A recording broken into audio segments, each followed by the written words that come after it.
Call the member for Canning. Thank you very much, Deputy Speaker.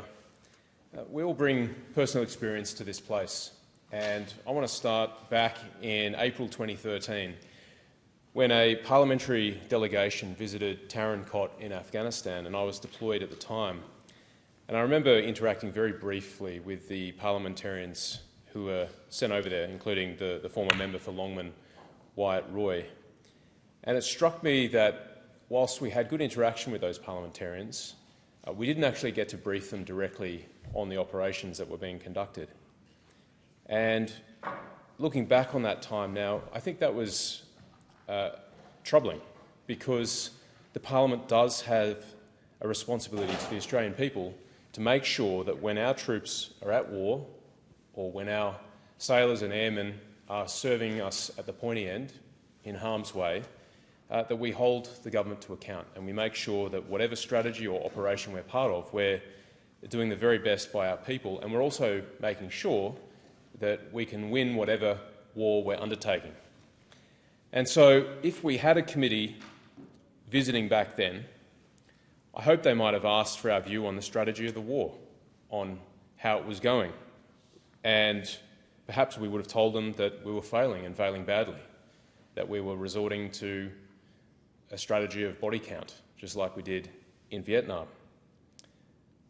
I personally would have liked to have talked about how Australian national policy was hamstringing people on the ground. And I think of the force ratios that were forced upon Australian soldiers. You couldn't go outside the wire back then without 50% of your force being Afghan. And that meant that we had to drop medics and other critical enablers, including engineers who were really critical for dealing with improvised explosive devices, off helicopters. So we're actually down capability as a result of national policy. I would have told them about that. I would have told them that the catch and release policy was incentivising extrajudicial killing of targets. We would launch on a target using signals and intelligence, risk up to 30 Australian lives, Afghans as well, helicopters, head out, capture someone, not have any evidence on them to put them through the sort of faux judicial system that we were trying to establish, and then they'd be released in 3 days. And the very signals intelligence that we launched on was enough for ISAF forces to drop a bomb on those people. Yet we would risk our lives, capture those people, and then release them a couple of days later. So it's no wonder that we've ended up where we are. And I'm thinking and referring directly to the Brereton report here.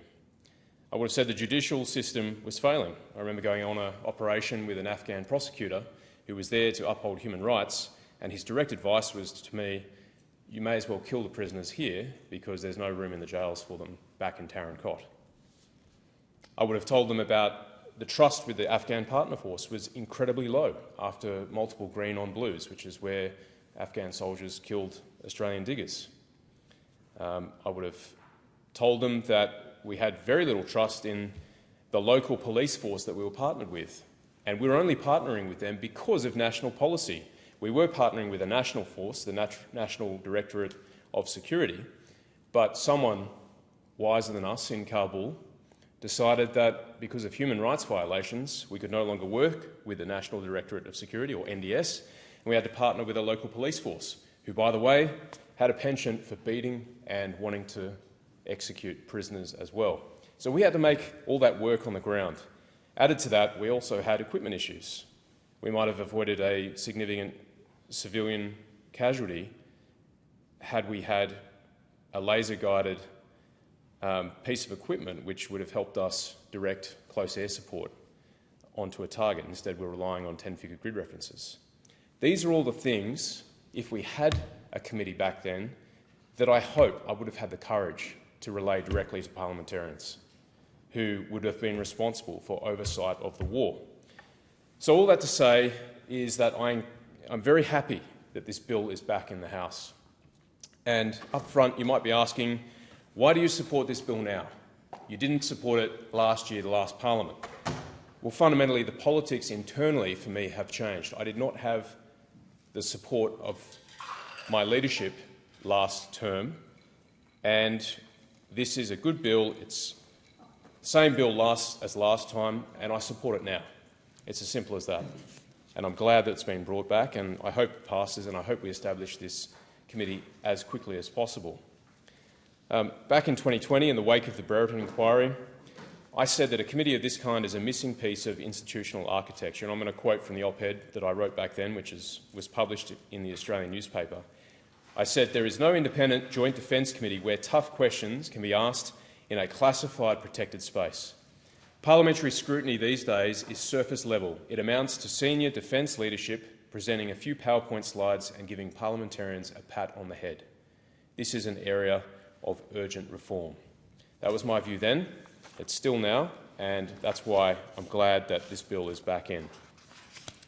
Last Parliament, I advocated internally, and I want to acknowledge the Deputy Prime Minister for the good faith work that he did with me behind the scenes. I wrote personally to him, asking him to bring on this bill and establish a committee. I lobbied the member for Wills, the member for Patterson and the member for Bruce. I even lobbied Ambassador Kevin Rudd over video teleconference last year as well. And we got to the point where we almost got it over the line. And all we wanted was a committee modelled on and with the same security and secrecy provisions as the Parliamentary Joint Committee of Intelligence and Security, which I chaired for 4 years over the last decade, and it plays a really important role. And I think one of the best things about the PJCIS is the relationship that you build with the intelligence heads who work in the national intelligence community. Of course, there's a lot of scrutiny that goes on in a classified environment, which the public don't see, but it's a very important mechanism and one, I think, that has served our nation well. But as I alluded to at the start of my remarks, I think that this committee is necessary because when Australians go to war, we should all support our troops in the field, but there should be a forum whereby we can ask hard questions of the senior leadership in uniform and defence who are prosecuting wars on behalf of the Australian people. And those questions should be able to be asked without people being accused of betraying troops in the field or indeed undermining the national effort. That's why having a committee that's classified, that's protected, is so important, because it's a place where parliamentarians in good faith from different sides of the chamber can ask hard questions of our defence leadership without being smeared in the process. And I do want to acknowledge my former colleagues in the Senate, Linda Reynolds, David Fawcett, and the late Senator Jim Molan, a great patriot who has also advocated for this Defence Committee for some years. So, the world has not changed much since the May election, and I think it's very clear that we are living in an increasingly dangerous world, and the threats remain. And that's why it's so important. AUKUS is also one of the biggest multi-generational nation-building tasks this country has undertaken in the last 50 or so years. And I think this committee will act as an unblinking eye on that project. The challenge of AUKUS is that it's a trilateral agreement. You have the United States, you have the UK, and you have Australia. In the US, you have the legislature over there with the Senate, the Congress, you have the executive at the White House, you have rolling elections, it seems, in the United States. In the UK, you have parliamentary elections every 5 years, and here we have elections every 3 years. So you've got three countries bound together through AUKUS, all democratic in nature, and every couple of years changing the composition of their legislatures and their governments. And that makes it challenging, which is why this committee is such an important piece of institutional architecture for the Australian Parliament. It will provide a forum of continuity on the question of AUKUS and making sure that we deliver it in a timely fashion. But we do think that this committee should be for sensible members of Parliament. And this committee must build confidence and strengthen parliamentary oversight of defence. It's not another platform for political games. And I think one of the worst aspects of estimates is that people ask questions with the intent to generate likes online. a lot of the questioning is performative, not serious scrutiny. Estimates can go on, of course, it's a good thing, but I do sense that there's a lack of seriousness in estimates. This committee will mean that we can ask hard questions in a protected, classified environment of the defence bureaucracy and those in uniform. And we need continuity, competence and bipartisanship there, which is why we should follow the proven model of the PJCIS with government and opposition parties being involved. And I mentioned the member over there seemed to react to my comments. I was referring to the Greens, member for Kooyong, the Greens. The appointment of Greens who hold deeply anti-defence views, I think would undermine the legitimacy of the committee, which is why I said it last year, I say it again. The Greens show themselves consistently as an unserious political party with unserious political views, in fact views that are contrary to Australia's national interest, and we shouldn't compromise on our national security. We need serious parliamentarians, not performative ones, chasing online outrage. And I just quote from the Greens' plan here, quote, "Work to stop the $375 billion purchase of AUKUS nuclear submarines and reform the system that allowed the project to be approved." You know, there's a whole range of things that we could talk about with the Greens, but they're a non-serious political party. Which is why we insist that the Prime Minister look very carefully at the composition of the committee and withhold it from people who act contrary to the national interest. Now, the really important part of this bill are the committee functions that it outlines. It talks about the reviewing, monitoring and reporting on the administration and operations of all Australian defence agencies, including the ADF and the Department of Defence and Department of Veteran Affairs. So we'll look at annual reports. I think really importantly, though, is that this committee will look at high-level matters like the white papers, the reviews, and other policy documents dealing with strategies, planning and contingencies of Australian defence agencies. I think a really important part of this, Deputy Speaker, will be the scrutiny of Australia's defence capability, the development, acquisitions and sustainment. I think that's a real problem within defence. It needs massive overhaul, massive reform. And I think a lot of the time, the Minister of Defence, we have debates here, but the real enemy is the bureaucracy a lot of the time. And I think a good Minister for Defence will use this committee to put pressure on the bureaucracy to deliver better results for the Australian people. And I think that's an important part of getting defence capability sorted. I think Veterans Affairs will remain an issue for some time. And then there's the point about the committee examining and being appraised of war or warlike operations, including ongoing conflicts. And that means a future committee, if we find ourselves in another war, I hope we don't, but look at human history, it's pretty bleak.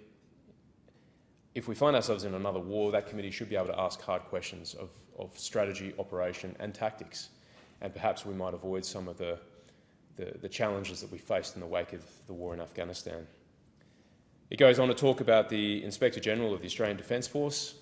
They do an important job retaining oversight over the ADF, but every single person is fallible, every single institution therefore is infallible, and every institution needs accountability of some sort. And I think having the Parliament holding the IG ADF to account, the same way we hold the NAC to account, because we're not living in some utopia here. People make mistakes, it doesn't matter where you work. We all need to have accountability built in, and I think this is a really good thing. And then finally, the committee will be responsible for AUKUS and overseeing the operations, or considering the operations, resources, independence and performance of the Australian Naval Nuclear Power Safety Regulator. I also see this committee as being a tool of diplomacy. A good government will be able to send this committee to the US, to shipyards, to the UK, in fact, across the world to visit allies and do diplomacy with foreign militaries and also other parliaments and governments, which is a great thing. So in closing, Deputy Speaker, I support this bill, and it's a good week to bring it on, particularly when we have our defence members in our offices this week. I'm proud to have Lieutenant Colonel David Caligari. There you are, you're on Hansard. Long-standing tradition of family service, very proud to have him in my office, and we wish all our defence personnel the best, and that's why this committee is so important. Thank you.